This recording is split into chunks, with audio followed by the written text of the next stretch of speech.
5월은 우리 가정의 달이라고 합니다. 가정 가운데 하나님의 놀라운 축복이 함께 하시고 또 우리 각자의 삶 가운데도 하나님의 은혜가 풍성하게 임하는 그런 달이 되기를 소망합니다. 특별히 우리 가운데 이렇게 하나님께서 은혜를 주신 것은 우리에게 정말 하나님의 그 예수님의 그 부활의 능력으로 살아갈 수 있도록 우리에게 소망을 주신 줄 믿습니다. 그래서 이제 제가 오늘은 그 부활의 소망으로 살아가게 우리에게 꼭 있어야 할 것들이 바로 우리에게 가장 기본이 되는 십자가의 은혜를 먼저 회복해야 된다. 그런 생각으로 하나님의 말씀을 준비해봤습니다. 잠깐 기도하겠습니다. 사랑의 주님 감사합니다. 이 시간에도 저희를 주님의 귀한 성전에 불러주시고 이 자리에 나올 수 있도록 은혜를 주신 주님 감사합니다. 한 사람도 부르지 않으면 이 자리에 나올 수 없다고 하나님 말씀하셨사오니 이 자리에 나온 이상 저희들에게 하나님의 은혜의 단비를 허락하여 주옵소서. 주의 말씀이 우리 가운데 들려질 때 그 말씀이 나의 심령 가운데 새겨지게 하여 주시고 그 말씀을 아멘으로 받음으로 말미암아 성령이 충만하게 임하는 귀한 시간 되게 인도하여 주옵소서. 하나님 우리는 부족하고 연약합니다. 아버지 이 연약함 가운데 부활의 소망과 부활의 능력으로 살아야 되겠사오니 먼저 십자가상에서 죽으신 그 주님을 기억하고 그 안에서 그 은혜를 누림으로 말미암아 살아갈 수 있는 귀한 은혜가 있게 하여 주옵소서. 우리에게 함께하여 주시고 주님 인도하여 주시고 끝까지 동행하여 주시고 역사하여 주옵소서. 예수님의 이름으로 기도드리옵나이다. 아멘. 정말 날씨도 너무 좋고 귀하고 복된 날에 제가 이제 십자가 이야기를 하려고 하니까 조금 뭐라고 할까요? 좀 의아하게 생각하실 수 있는데 근데 중요한 거는 제가 생각할 때 이 코로나 바이러스로 인해서 사회가 굉장히 어렵고 힘들고 또 이제 많은 부모님들이 이제 뭐 학생들 같은 경우는 개학이 늦어지고 또 사회적으로 이제 거리두기를 하고 이렇게 하다 보니까 많은 분들이 이제 집에 계속 있어야 되거나 이렇게 많은 사람과 이렇게 서로 교통하지 못하고 이런 가운데 있으면서 과거에는 경험하지 못했던 그런 부분들을 경험하게 될 거라고 생각해요. 여러 가지 이제 뉴스 같은데 보면은 유럽과 이런 데는 뭐 가정 폭력도 많이 늘어나고 이제 어디 나가지 못하고 집에만 있어야 되니까 답답하고 스트레스가 쌓이고 하다 보니까 가정에 문제가 많이 발생하고 이렇게 된다는 이야기들을 제가 많이 뉴스를 통해서 접했는데요. 지금 시대를 살아가는 우리 가운데 하나님께서 은혜를 주셔서 정말 아름답고 복된 이런 시대를 살아가잖아요. 부족함이 없고 또 우리가 마음껏 하나님을 찬양할 수 있고 영광 돌릴 수 있는데 어느 때서부턴가 우리 가운데 은혜가 자꾸만 식어지고 성령의 역사가 자꾸만 적어지는 그런 안타까운 상황들을 보게 되면서 저 자신으로도 내 안에 그 첫사랑을 회복하고 하나님께 더 나아가야 되는데 자꾸만 안일함에 빠지고 그렇게 되는 모습을 보면서 왜 그럴까? 이번에 이제 기도원 집회를 부족한 저에게 이제 맡겨주신 아까 담임이라고 하셨는데 담임 아니고요. 부목사입니다. 부목사. 저에게 맡겨주셨는데 이 시간을 제가 어떻게 할까 고민하다가 다시 십자가로 돌아가자. 그래서 제가 말씀을 이렇게 준비했습니다. 오늘 이사야 53장 5절의 말씀은 너무나 잘 아는 말씀, 너무나 유명한 말씀이잖아요. 우리에게 오실 메시아 예수 그리스도에 대한 그런 예언을 하고 있는 그 이사야서의 말씀인데요. 그가 찔림은 우리의 허물을 인하며 그가 상함은 우리의 죄악을 인함이라. 그가 징계를 받음으로 우리가 평화를 누리고 그가 채찍에 맞음으로 우리가 나음을 입었도다. 마치 이 구절은 시를 연상하는 것처럼 이렇게 네 개의 아주 아름다운 그 구절로 이렇게 되어 있습니다. 그러나 그 안에 이 구조는 굉장히 깔끔하고 아름답게 되어져 있는데 그 안에 정말 복음을 함축하고 있잖아요. 이 말씀으로 인하여서 우리가 예수 그리스도로 말미암아 죄사함을 받고 하나님의 은혜를 누리는 그런 사람이 되어졌는데 이 말씀 구절을 우리가 다시 한번 자세히 살펴보면 그가 찔림은 우리의 허물을 인하며 그가 상함은 우리의 죄악을 인함이라. 그가 징계를 받음으로 우리가 평화를 누리고 그가 채찍에 맞음으로 우리가 나음을 입었도다. 아멘. 어떻게 보면 우리나라가 이렇게 하나님 은혜 가운데서 발전하고 또 부흥하고 또 이렇게 잘 살게 된 것은 하나님의 전적인 은혜 아니면 설명이 안 되는 것 같아요. 세계 역사상 찾아볼 수 없는 그런 기적과 같은 100년이 한 세기가 지나기 전에 그 뭐죠? 구호를 받던 나라가 다른 나라를 도울 수 있는 나라가 되는 이런 역사가 없잖아요. 하나님께서 우리 나라 가운데 우리나라의 그 안타까운 상황과 그 부르짖음을 들으시고 또 우리 백성들 가운데 있는 하나님을 향한 그 열정 이것을 보시고 하나님께서 복에 복을 더하여 주셔가지고 이렇게 아주 좋은 그런 상황들을 우리가 살아갈 수 있게 되었는데 그렇게 하기 위해서 우리의 선조들과 먼저 살아오신 믿음의 선배님들은 정말 순교 정신, 왜냐면 십자가를 붙들고 순교 정신으로 살아낸 거죠.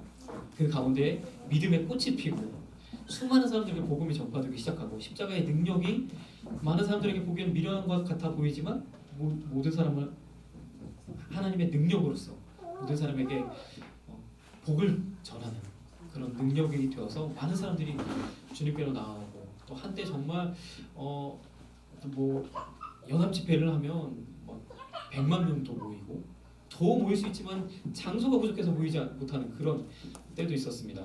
그러나 지금의 때를 살펴보면 조금 안타까운 건 사실인 것 같습니다.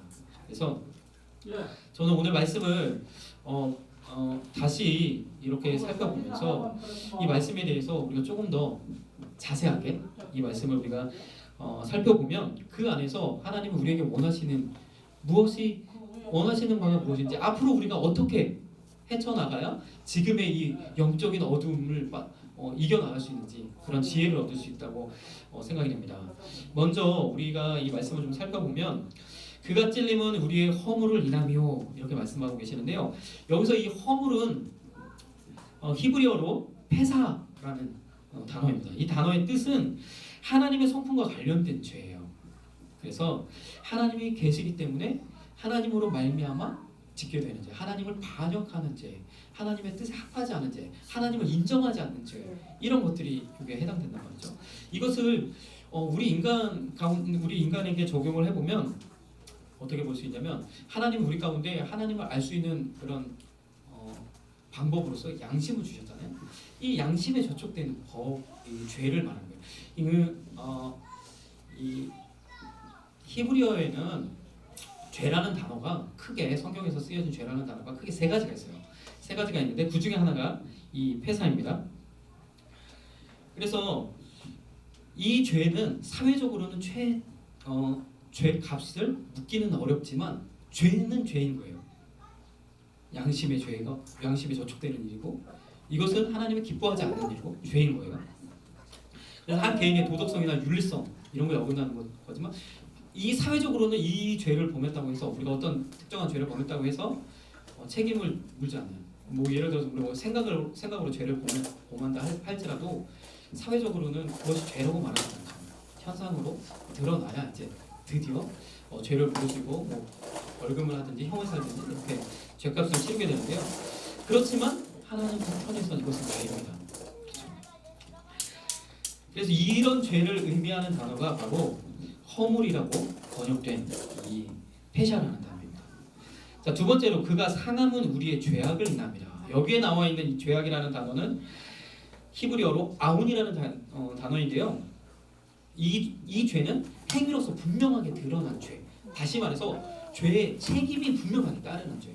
이 죄로 인한 그 형벌을 반드시 받아야 되는 그 죄를 의미합니다. 그래서 인간의 악한 본성에 의해서 나타나는 죄를 말하고요.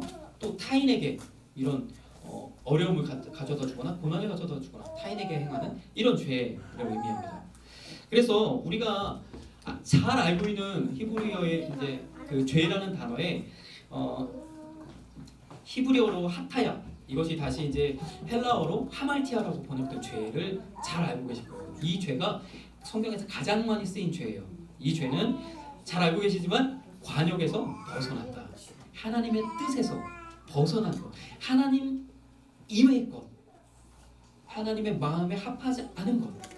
이것이 바로 죄라는 뜻이죠. 다시 말해서 빛이 있으면 환해지고 어둠이 물러가는데 이 어둠이라는 건 어둠 자체가 존재하는 것이 아니라 빛이 없어지면 어둠이 되는 거죠. 빛이 없으면 어둠이 돼요. 마찬가지로 우리가 지금 이제 따뜻한 계절이 왔어요. 이 열이라는 게 있기 때문에 따뜻한데 열이 이곳에서 없어지면 추워지는 거예요. 추위나 냉기나 이런 것이 존재하는 게 아니라 열이 없어지면 추워지는 거예요. 마찬가지로 하나님이 계시면 그게 선이고 하나님이 계시지 않는 곳이 바로 악이 되는 이 죄. 이것이 바로 하말티아 이 죄인데 그 페샤와 아우를 합쳐서 아우르는 단어라고 할 수 있습니다. 그런데요, 그가 상함은 우리의 죄악을 인함이라 이렇게 말씀하고 계십니다. 여기서 또 이 상함이라는 단어는 그 원어의 뜻을 보면 눌러 부수다, 뭉개다 이런 뜻이거든요. 그래서 어떻게 보면 우리 집안에 모기가 요즘 이제 모기가 갑자기 출현하기 시작하는데, 그래서 저도 이제 조금 물려가지고 고생을 했는데 이 모기를 어떻게 하메가 막 이렇게 잘 달래가지고 이렇게 하지 않잖아요. 그냥 해가지고 이렇게 없애버리고 이 모기가 있는 대로 족족 다 이렇게 때려 죽이잖아요. 눌러 죽이고 뭉개 죽이고 한단 말이에요. 이럴 때 쓰는 단어. 그래서 이 53장 5절에 이 말씀을 그대로 이루신 예수님이 정말로 말 그대로 마귀와 사단, 주님을 믿지 않는 그 모든 무리들로 인하여서 뭉갰을 당하는 그런 일을 겪으셨던 거죠. 우리 계속해서 보겠습니다. 그가 징계를 받음으로 우리가 평화를 누리고 말씀하고 계십니다. 여기서 제가 이렇게 이제 단어들을 히브리어를 좀 본 이유가 이 평화를 누리고의 단어를 우리가 잘 알고 있는 바로 그 단어 샬롬입니다. 샬롬. 그래서 이 샬롬이라는 단어에는 평가, 그리고 안전 이런 뜻들이 있잖아요. 그리고 더 나아가서 번영, 행복 이런 뜻들이 다 담겨 있는 것이 바로 이 샬롬입니다. 그래서 이 샬롬의 뜻이 이 샬롬의 뜻 가운데 또 함축되어 있는 것이 건강, 그리고 우리의 삶의 질이 향상되는 이런 복지 이런 것도 다 샬롬에 포함됩니다. 그래서 우리나라 말에는 이 샬롬과 굉장히 비슷한 단어가 하나 있어요. 바로 안녕이라는 단어. 우리도 안녕하세요라고 인사를 하는데 이 이스라엘 사람들도 바로 샬롬하고 인사하죠. 평안이 있길 바란다, 건강하길 바란다, 또 풍성해지길 바란다, 번영되길 바란다, 행복해지시길 바란다라는 그 단어가 바로 샬롬입니다. 그래서 예수님이 이 땅 가운데서 오셔가지고 징계를 받으심으로 우리가 이 평화를 누리게 됩니다. 우리가 지금 우리의 번영, 지금 우리의 이런 정말 은혜로운 삶이 예수님으로 말미암았다는 거예요. 예수님이 징계 받으심으로 말미암았다는 거예요. 그래서 우리가 더욱더 하나님께로 예수님이 지신 그 십자가의 은혜로 더욱더 나아가는 저와 여러분이 되기를 간절히 소원합니다. 아멘. 그리고 마지막으로 그가 채찍에 맞음으로 우리가 나음을 입었도다. 나음은 또 잘 알고 계시는 단어 라파입니다. 라파. 우리의 치료자 되시는 여호와 라파. 이 라파라는 단어는 고치다, 치료하다, 건강하게 하다, 그리고 치료하는 사람을 의미합니다. 그래서 치료자 또는 의사 이렇게 또 이 라파라는 단어를 사용하는데요.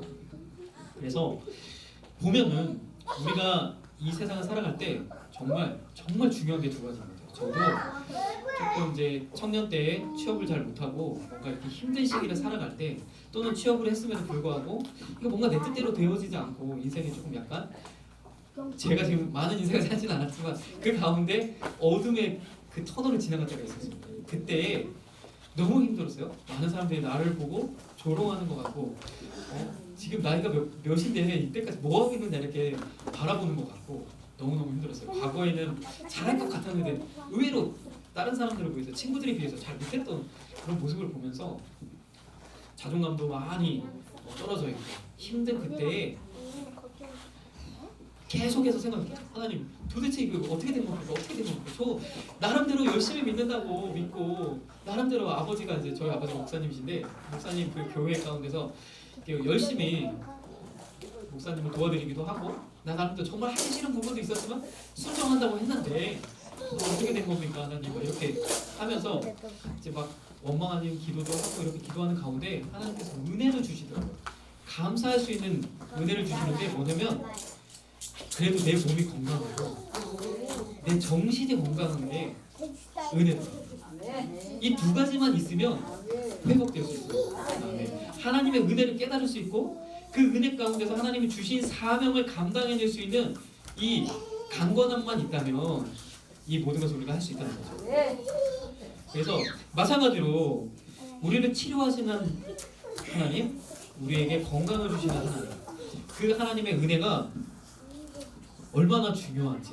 그래서 여기 계신 모든 분들도 강건하신 분, 건강의 복을 받으셔서 정말 모세가 눈이 흐리지 않고 기력이 쇠하지 않았다고 하는데 하나님께서 부르시는 그날까지 귀한 사명 감당하시고 하나님께로 나아가는 그런 은혜가 있으시길 간절히 소망합니다.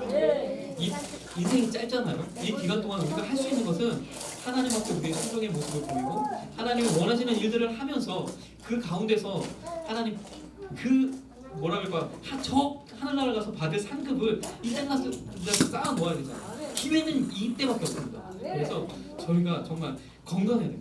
건강하지 못하면 질병에 걸리고 그러면 그 문제를 해결해야 되기 때문에 다른 어떤 거 아무것도 할 수 없어요. 저는 가만히 생각해 보니까 저희가 열심히 이제 기도하고 우리나라 가운데도 과거에 막 엄청난 기도의 붐이 일어났는데 조금씩 이 기도의 열기가 식어지는 이유가 조금씩 의학도 발달하고 여러 가지 삶의 조건들이 좋아지면서 기도에 자꾸 이유들이 사라지는 거예요.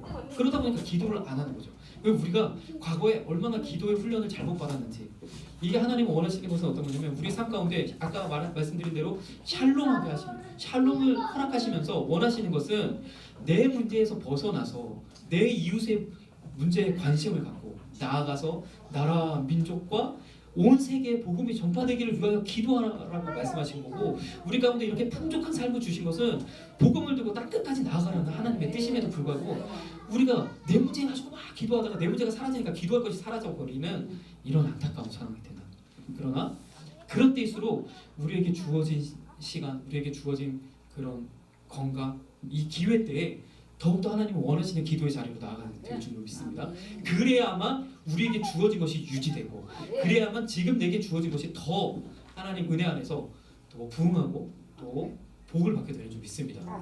하나님이 그것을 원하시는데요. 이렇게 이사야 53장 5절의 말씀에 이렇게 그런 의미들이 그런 단어 가운데 이런 의미들이 있습니다. 그래서 예수님께서 이 땅 가운데 오셔가지고 고난을 받으셨어요. 고난을 받으셨는데 특별히 그가 찔림은 우리의 허물을 인함이라 말씀하고 계세요. 우리가 예수님께서 우리 이 땅 가운데 오셔가지고 고난을 받으시고 십자가를 지시고 그 모든 가운데서 우리의 모든 죄악과 또 우리의 저주를 담당하셨음을 우리가 잘 알고 있는데 이 말씀을 상고하면서 예수님이 받으신 고난을 우리가 다시 한번 돌이켜 보면 우리가 놓친 부분들이 있을 거라고 생각이 들어요. 뭐냐면 예수님이 우리의 죄악과 허물을 담당하셨는데 우리의 이 영적인 죄값을 다 치러주셨고 우리를 하나님의 백성 삼으셨어요. 그리고 앞으로 우리 가운데 우리가 어떤 죄를 짓더라도 이미 예수님이 다 용서해 주셨어요.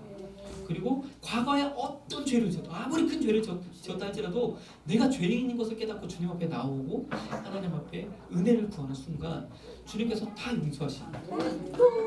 그런데 너무나도 안타까운 거는 이렇게 예수님께서 하나님께서 큰 은혜로 우리를 구원해 주셨는데 우리에게 이 과거의 예습관이 아직도 남아요. 아직도 버려지지 않아요.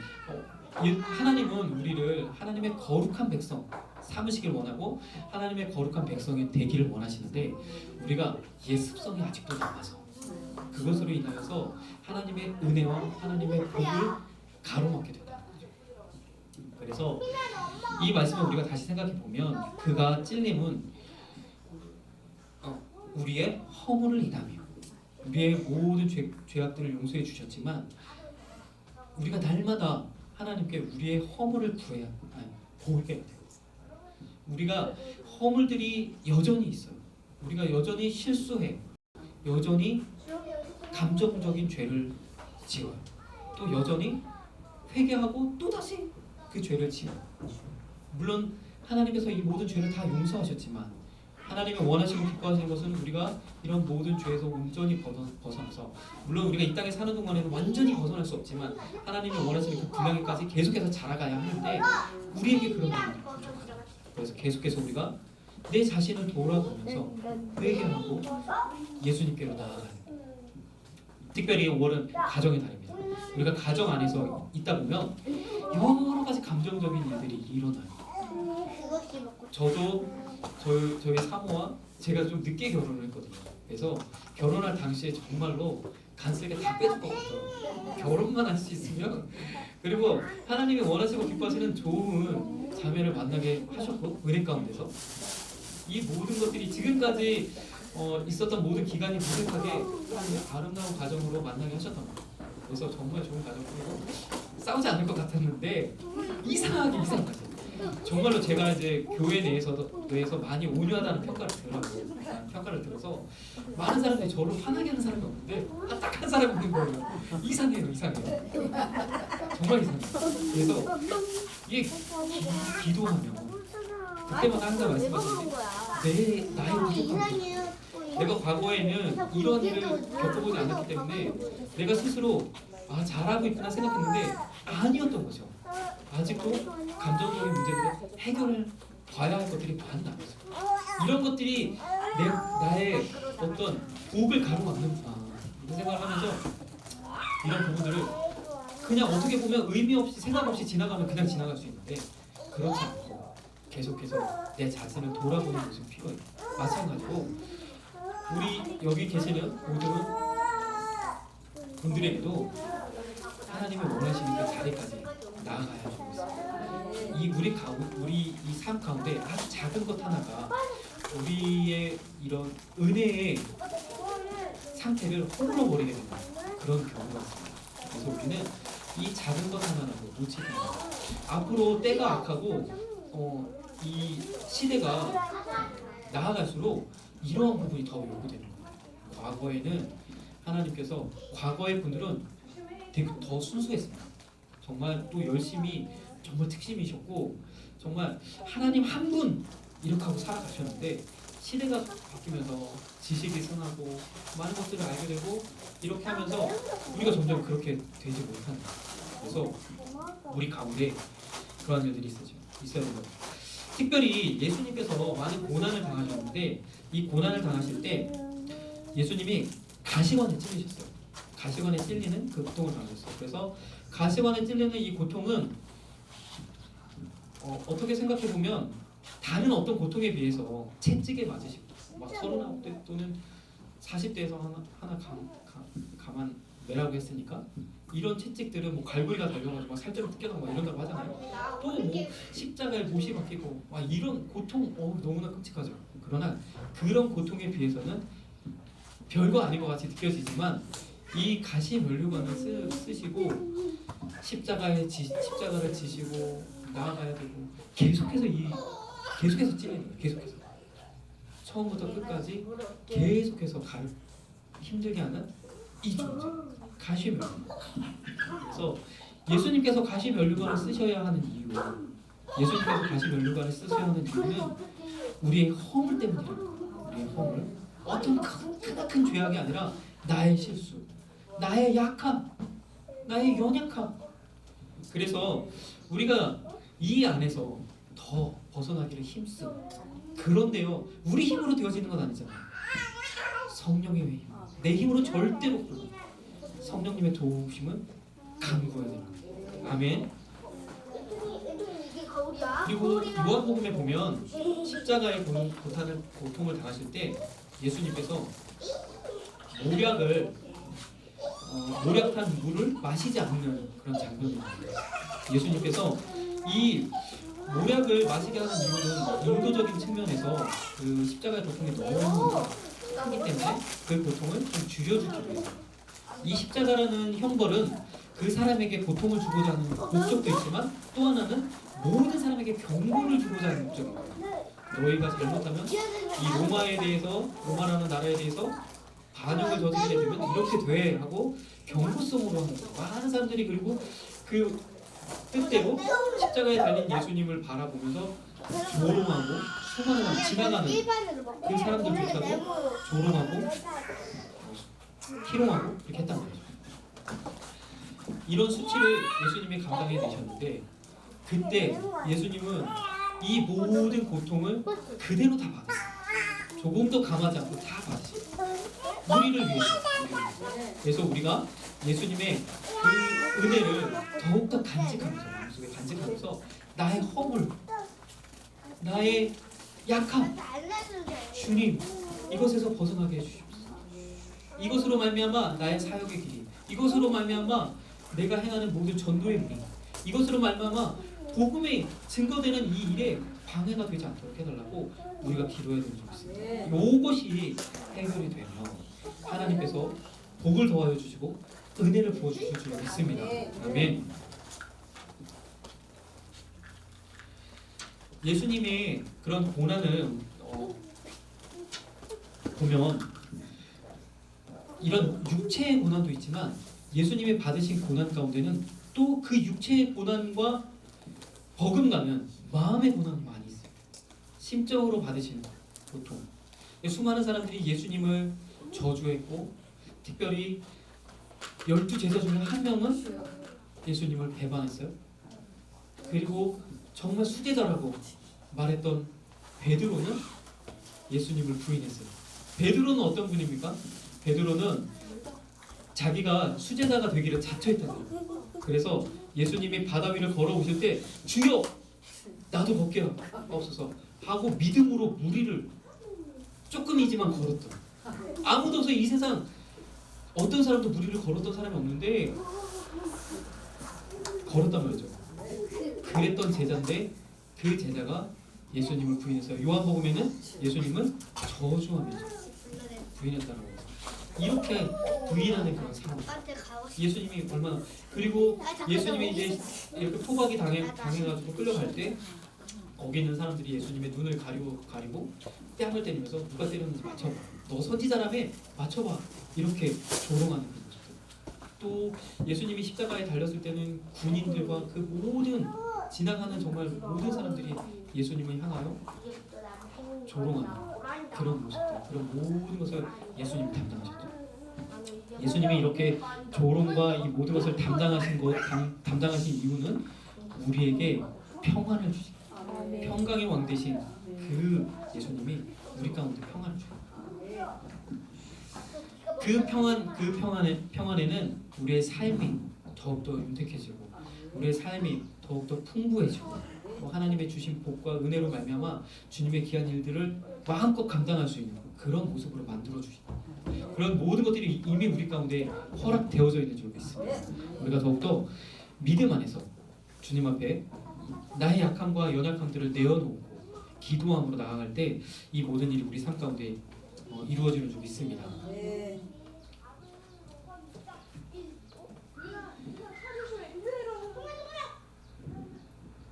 이 예수님의 이 고난 받으시는 이 고난의 과정을 이 복음서에서 쭉 이야기하고 있는데요. 특별히 이 복음서의 말씀들은 제가 더 예수님의 고난에 대해서 여러 가지로 설명하다 보니까 막 여러 가지 이야기를 하게 되잖아요. 우리는 설명할 때 그렇게 해요. 예수님이 받으신 고난이 얼마나 아플까, 십자가에 못 박힐 때 얼마나 힘드셨을까. 그렇지만 복음서의 이 이야기에서는 그렇지 않아요. 십자가에 못 박혔다, 얼마나 아팠는지 뭐 했는지 그런 이야기는 하지 않으시고 그냥 아주 단순하게 서술하고 넘어가요. 그래서 왜 복음서에서는 이렇게 예수님의 기사를 우리가 흔히 생각할 때 우리 마음을 좀 저기 할 수 있는 그런 강하고 이런 어조로 다루시지 않냐고 이렇게 넘어갈까?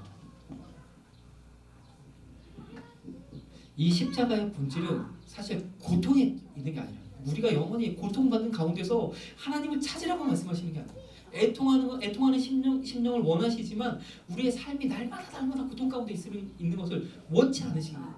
이 십자가의 본질은 바로 사랑이기 때문입니다. 그래서 하나님이 그걸 원치 않으시기 때문에 그렇게 말씀하십니다. 그리고 두 번째는 이 십자가의 은혜가 모든 사람들에게 적용되기를 원합니다. 아무리 극심한 고통 가운데 있는 사람들에게도 십자가의 은혜가 예수님보다 더 고통을 받을 수 없거든요. 은혜. 그러나 고통은 상대적인 거예요. 내가 여러 가지 상황 가운데서 모욕을 당하고 수치를 당하고 하는 상황이 있다면 이 상황도 예수님으로 말미암아 위로받을 수 있는, 그렇게 하시기 위해서 이렇게 말씀하셨습니다.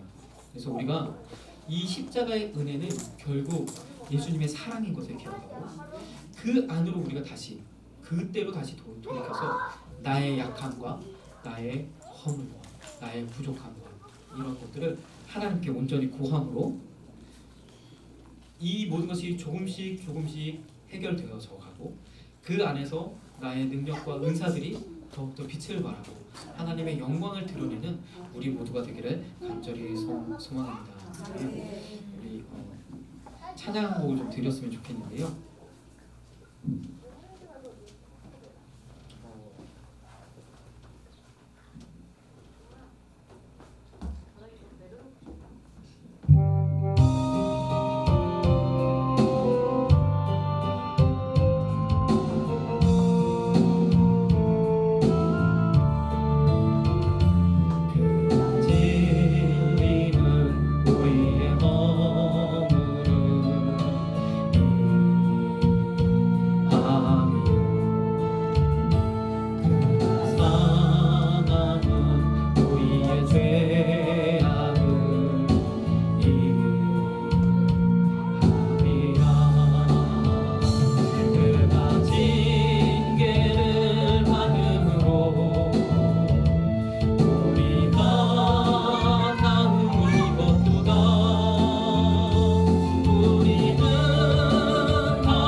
사랑의 은혜가 충만하신 아버지 하나님 감사합니다.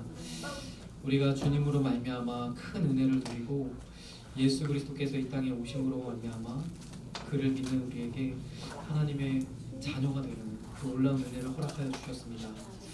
그런데 저희가 그 은혜에 만족하고 그것에만 머물러서 주님이 원하시고 기뻐하시는 그 자리로 더 나아가지 못했도록 저희들을 돌아보게 하시면 감사합니다. 하나님, 우리 가운데 우리의 약함, 우리의 연약함, 우리의 부족함을 늘 주님 앞에 고하고 성령의 힘을 힘입어 그 모든 것에서 벗어나도록 합니다. 하나님이 원하시는 놀라운 자리에까지 나아가기를 소원합니다. 주여 함께하여 주옵소서. 성령으로 충만하게 하여 주옵소서. 성령의 능력을 우리에게 부어주셔서 십자가의 능력이 곧 부활의 소망이 되는 은혜가 우리의 삶 가운데 넘치게 하여 주옵소서. 가정 가운데 아버지 모든 하시는 모든 일들 가운데 하나님의 은혜가 온전히 임하게 아버지 역사하여 주옵소서. 모든 말씀을 주님께 맡기고 예수님의 이름으로 기도드리옵나이다. 아멘.